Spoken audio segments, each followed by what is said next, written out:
আচ্ছা, এমন কোনো জায়গা আছে যেখানে নেটওয়ার্ক কাজ করবে না কিন্তু মনটা রিচার্জ হয়ে যাবে?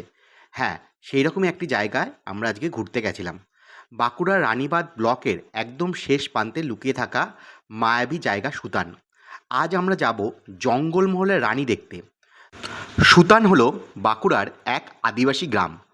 রানীবাঁধ থেকে ঝিলিমিলি যাওয়ার পথে প্রায় ১২ মাইল লম্বা এক ঘন জঙ্গল পড়ে। শাল, মহুয়া, পিয়াল আর পলাশের এমন ভিড় যে রোদ্দুর মাঝে মাঝে রাস্তা খুঁজে পায় না। তো এখানে বিভিন্ন অ্যাঙ্গেলে আমরা ছবি তুললাম এবং এখানটায় চড়াই উতরাইয়ের যে জায়গাটা ছিল সেটা আমরা উঠছিলাম এবং একটু একটু করে দাঁড়িয়ে যাচ্ছিলাম যাতে অনেক অনেক ছবি তুলতে পারি। এখানে গাছেরা আপনাদের সঙ্গে কথা বলবে, কিন্তু সাবধান, নেটওয়ার্ক না থাকায় আপনি সেই কথা ফেসবুকে স্ট্যাটাস দিতে পারবেন না। শান্তি তো এখানেই, তাই না? যেখানে কোনো নেটওয়ার্ক কাজ করবে না। নেটওয়ার্ক কাজ না করলেও মাথা কিন্তু পাগল পাগল হয়ে যেতে পারে, সেই নিয়ে চিন্তা করবেন না। একটু আনন্দ করবেন, তারপরে আবার জঙ্গলের ভেতর দিয়ে চলে যেতে থাকবেন। ভাগ্য ভালো থাকলে দলমা পাহাড় থেকে আসা বুনো হাতির দলের দেখা পেয়ে যেতে পারেন এখানে।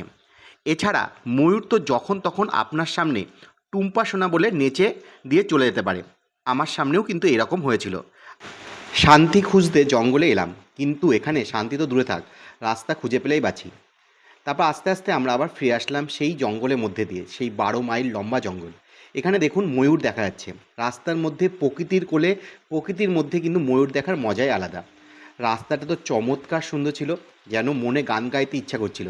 এই পথ যদি না শেষ হয় তবে কেমন হতো বলো তো? কমেন্ট করে জানাতে ভুলবেন না আমার গানটা কেমন হলো।